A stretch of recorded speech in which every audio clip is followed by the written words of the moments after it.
Salam sehat, salam sejahtera buat kita semua. Jumpa lagi pada mata kuliah riset metodologi atau metodologi penelitian. Topik yang kita bahas pada pertemuan kali ini adalah riset methodology case studies atau studi kasus metodologi penelitian. Masih bersama saya, Leon Andretti Abdillah. Assalamualaikum warahmatullahi wabarakatuh. Selamat siang. Salam sehat dan sejahtera buat kita semua. Selamat datang rekan-rekan mahasiswa yang saya cintai dan banggakan dimanapun Anda berada. Semoga selalu dalam keadaan sehat walafiat dan dalam lindungan Allah Subhanahu wa Ta'ala. Amin ya Rabbal 'Alamin.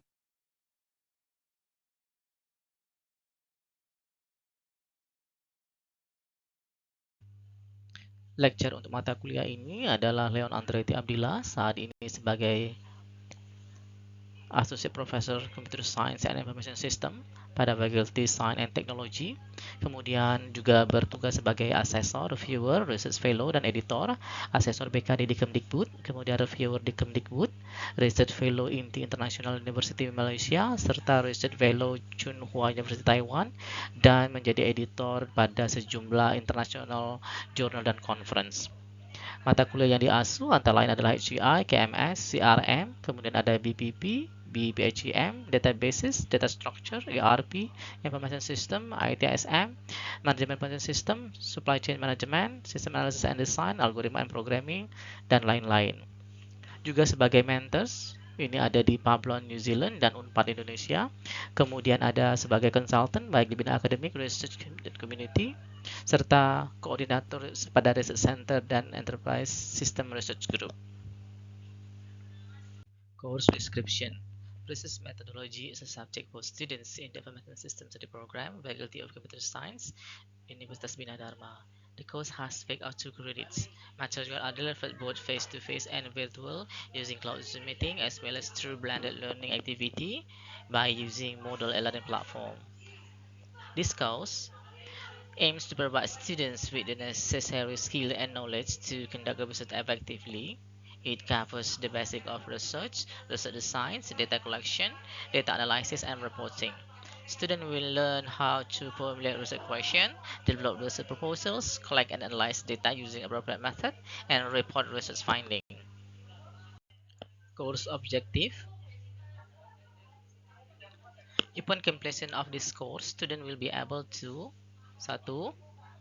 Define and explain the basic concepts and principles of research methodology. Identify and select appropriate research design for the different research questions and purposes. Develop and write research proposals that include clear research question, objective, and methodology. Apply appropriate methods for data collection and analysis. Critically evaluate research findings and draw valid conclusions based on them. Communicate research findings effectively in written and oral formats.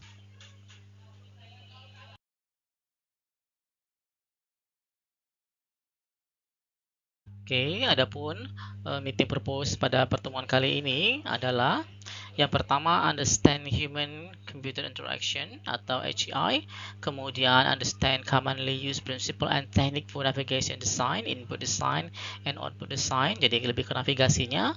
Dilanjutkan dengan design a variety of user interface atau merancang ragam dari antarmuka pengguna, serta understand the input of user feedback and UI tools. Untuk agenda pada materi kali ini terbagi menjadi 5. Kita akan membahas 5 case study. Yang pertama itu adalah reducing traffic jam by using brainstorming and NGT. Yang kedua asset reconciliation. Yang ketiga evaluasi infrastructure knowledge sharing pegawai. Yang keempat KMS pengelolaan materi ajar bahasa Inggris. Dan yang kelima adalah KMS analysis and planning for employees recruitment and training. Pada presentasi kali ini kita akan membahas sejumlah studi kasus yang telah dilakukan sebagai hasil previous research ya. Itu diambil dari sejumlah hasil karya kakak tingkat yang sudah dipublikasikan baik di scientific journal, seminar maupun conference.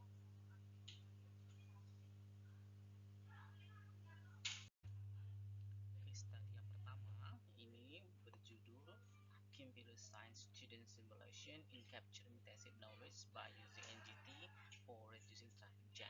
Ini dipublish di International Journal pada tahun 2018.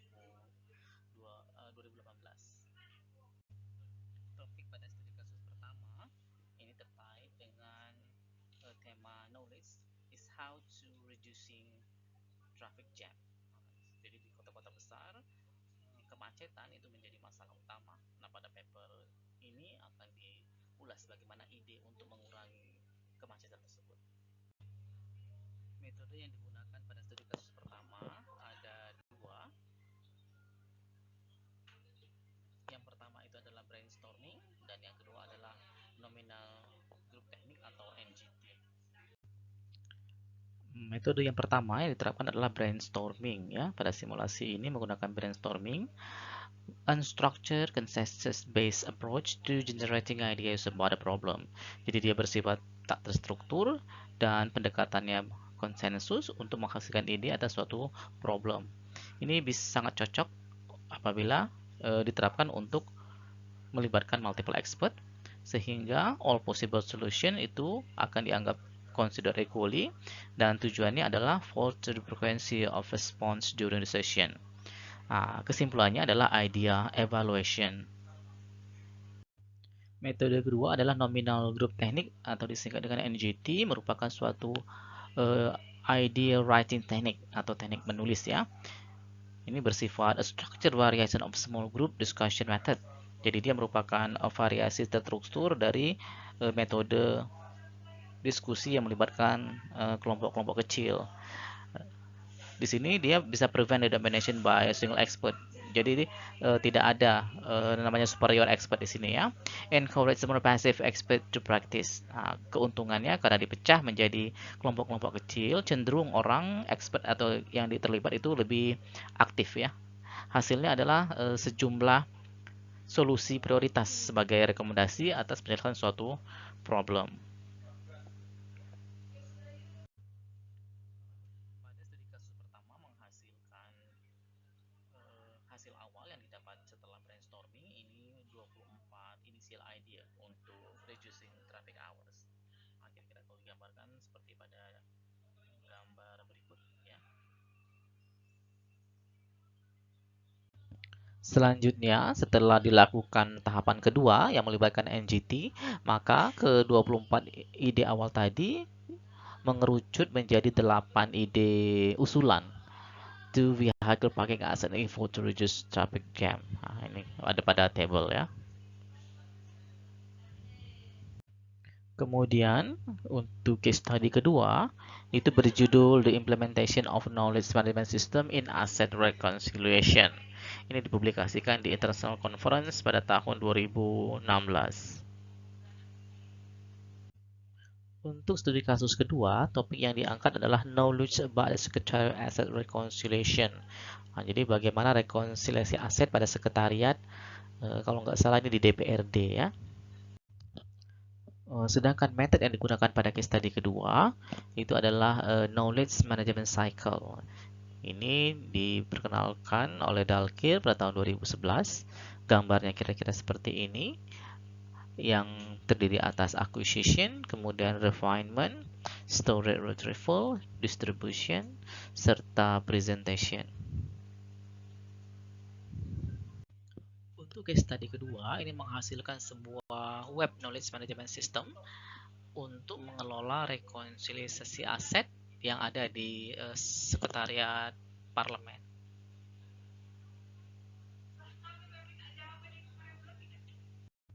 Selanjutnya, masuk ke case study ketiga. Ini berjudul Evaluasi Infrastructure Knowledge Sharing Pegawai pada Dinas Perpustakaan Provinsi Sumatera Selatan, dipublikasikan pada seminar hasil pada tahun 2017.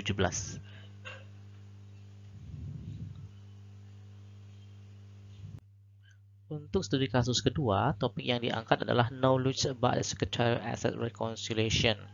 Jadi bagaimana rekonsiliasi aset pada sekretariat, kalau nggak salah ini di DPRD ya. Metode yang digunakan pada case study yang ketiga yaitu Knowledge Management Roadmap dari Tiwana yang terdiri atas 4 fase dan 10 langkah-langkah. Adapun keempat fase tersebut Yang pertama adalah infrastructure evaluation, kemudian KM system analysis design and development, dilanjutkan dengan system development, sampai ke yang keempat, yang terakhir adalah evaluation.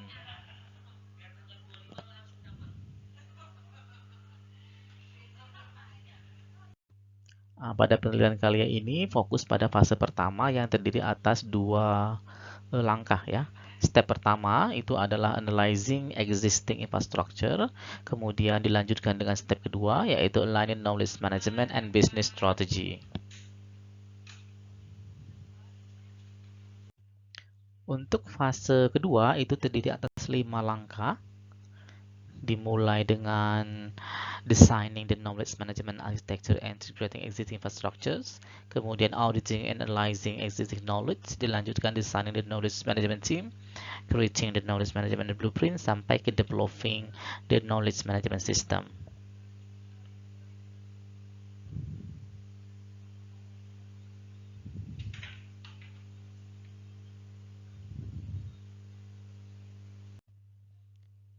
Selanjutnya baru masuk ke fase ketiga. Ini juga terdiri atas dua langkah. Adapun langkahnya yang pertama adalah deploying with ODI methodology, kemudian dilanjutkan dengan change management, culture, reward structure design, and choice of the CKO. Adapun fase terakhir yaitu fase keempat hanya terdiri satu langkah, yaitu measuring result of knowledge management, devising ROI metric, and evaluating system performance. Untuk hasil bagian yang pertama yaitu analyze existing infrastructure, sudah didapatkan hasil sebagai berikut, bahwa di tempat tersebut di DIN Pustaka itu sudah terdapat intranet virtual untuk lokal, kemudian juga ada akses internet berupa wifi, bandwidthnya juga sudah lumayan sekitar 512 MB per second, dan memiliki jaringan LAN atau WAN. Kemudian di sini penulis juga menjelaskan Knowledge Management Technology Framework yang terdiri atas 4 bagian, yaitu Knowledge Flows, kemudian Information Mapping, dilanjutkan dengan Information Source, and last but not least Information and Knowledge Exchange. Penelitian ini juga menghasilkan suatu analisis SWOT yang terdiri atas strengths, weakness, opportunity, dan threats. Nah, ini bisa dilihat pada tabel di sebelah kanan.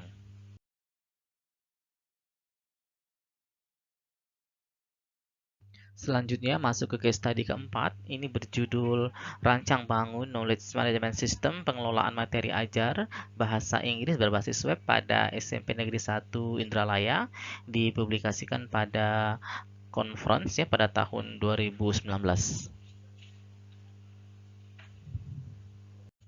Topik yang diangkat pada studi kasus keempat yaitu terkait dengan Knowledge Management System English Teaching Material. Nah, jadi di sini bagaimana mengelola materi ajar bahasa Inggris ya. Knowledge Management System is container to simplify and speed up the process of creating, storing, and distributing expertise, experience, and collaboration related to teaching material. Metode yang digunakan pada studi kasus keempat yaitu KMS Life Cycle. Ini dari Awad dan Gaziri pada tahun 2007. Terdiri atas 8 fase. Yang pertama evaluating existing infrastructure, dilanjutkan dengan form the KM team. Selanjutnya adalah knowledge capture, kemudian design KM blueprint, selanjutnya verify and validate KM system, dilanjutkan dengan implement the KM system, kemudian manage change and reward structures, last but not least is post system evaluation. Penelitian ini juga menghasilkan suatu knowledge capture ya, berupa tacit dan explicit knowledge, nampak pada tabel berikut. Explicit merupakan pengetahuan yang sudah terkodifikasi atau terdigitasi, sedangkan eksplisit yang belum terdigitasi atau belum terkodifikasi.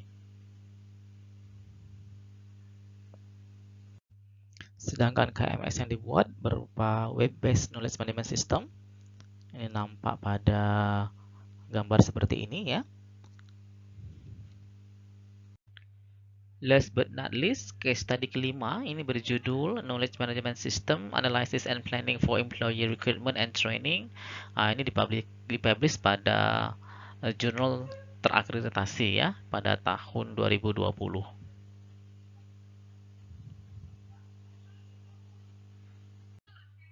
Topik yang diangkat pada studi kasus kelima ini terkait dengan Knowledge Management System Analysis and Planning for Employee Recruitment and Training. Ini terkait dengan bagaimana penerapan KMS itu pada analisa dan perencanaan rekrutmen dan training pegawai.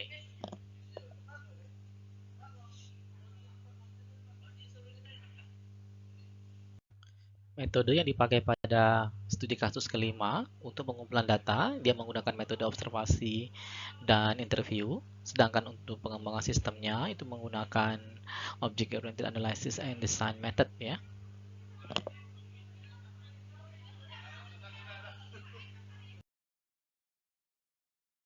Studi kasus kelima ini menghasilkan web-based knowledge management system.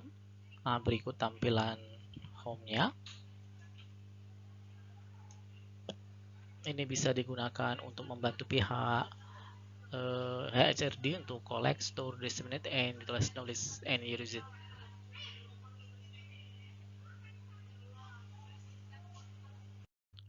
Conclusion: research methodology are very useful to understand current knowledge and to create future knowledge in the organization or society. Some researchers use various methods, tools, approaches, etc. Assignment. Assignment 14. Based on your team project, you may browse at least 3 more examples of research methodology. Don't forget to provide an image and put the references. Save your assignment in Word as RM, year, class, 14, group name. Store it in Dropbox and paste the URL from Dropbox into the submitted URL.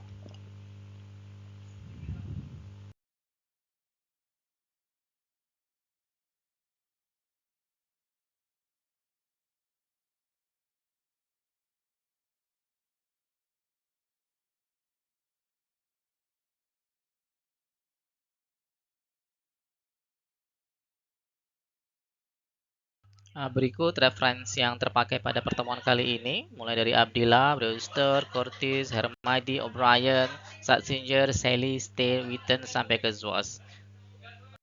Berikut referensi yang terpakai pada pertemuan kali ini, mulai dari Abdillah, Brewster, Curtis, Hermadi, O'Brien, Satsinger, Sally, Steele, Witten, sampai ke Zwas.